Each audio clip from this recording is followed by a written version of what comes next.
The only way I can describe it is you sit in a roller coaster and the seat goes down and you have no option to just go forward. Amalia just started as an Instagram page from my mum's house, and it just sounds so hilarious, but we had to start somewhere, and even though that somewhere was the most unlikeliest of people starting this company, it helped us get to where we are now. My name is Nafisa Bakkar and I'm one of the co-founders of Amalia.com. Amalia aims to amplify the voices of Muslim women. The way we do that is we have over 100 content contributors that write about their different stories, experiences, struggles, opinions, from writing about food to lifestyle, politics and everything in between. It's a place for Muslim women to exist on their own terms. So I think something that helps is me and Selena, my sister, are quite different. I come from a science background, I'm a lot more analytical, she's a lot more community focused. I think we've always been very conscious of not making Amalia about us and an extension of us, and we've always been very conscious of making sure that it is about the Muslim community and Muslim women. I think one of the things that I really realised through this journey is how much brown privilege is a thing, and I don't think it's talked about enough. And I think as founders we're always very aware of that and aware that our platform shouldn't perpetuate and feed into that whole narrative. I think sometimes it's very easy to break class and race and all those things down and privilege into white people are privileged and everyone isn't. And I don't think it's that black and white. You know, in some scenarios I have privilege and in others I don't. For me, I've always been really motivated and pushed by the fact that I'm so aware of my privilege and the privilege that me and my sisters have in relation to our family back home. And I've always felt like with that privilege comes a huge responsibility to do something positive. And if I think about all the things I want to do, there's always this thread of wanting to make more impact. And a lot of it is around pushing myself around my comfort zone in that moment in time.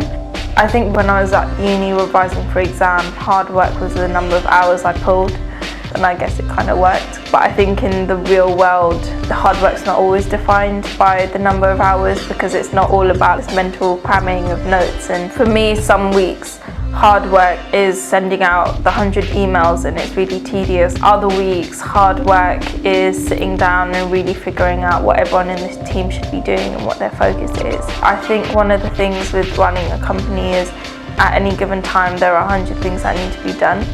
And it's about figuring out the work that is really going to make a difference to your company. There are some periods where you have to work really hard to make something happen, and then there are some periods where you don't have to work as hard, right? I feel like when I was first burnt out, I took it so personally and I really struggled to bounce back from it. And I realised that for me and my lifestyle, it was just making sure that I knew when that tipping balance was coming. Like right now I'm ill because my immune system has been run to the ground, right? That's the honest truth.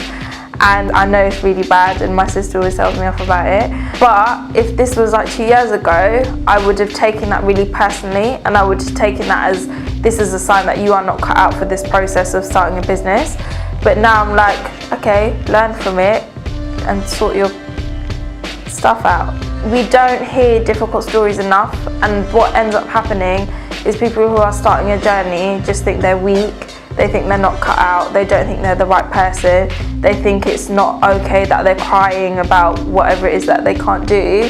Whereas I guarantee you every single person cries about whatever it is, whether you're in job, whether you're starting a company, whatever it is you're doing.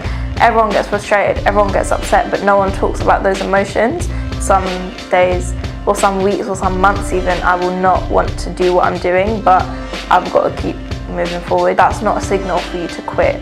I think a lot of it is you don't see yourself as the archetype of the sort of person that would start a business, because you don't see yourself out in the world, and so you end up putting everyone else on these pedestals and you come up with 100 reasons of why they're the right person and you're not.